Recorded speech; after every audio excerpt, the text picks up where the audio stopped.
Okay.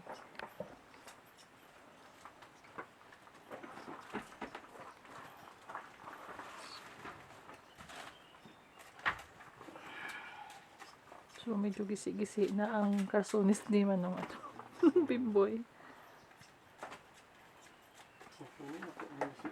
So, muna sila mag-cutting. So, Manong pakita, B, kung pila ka nodes. 1, 2, 3 nodes. So, medyo matataas na po yung node niya.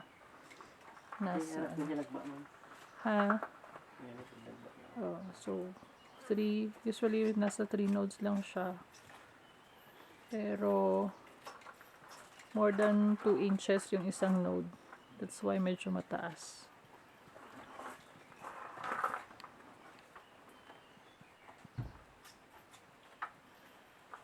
Okay, so sinesegregate yung ano.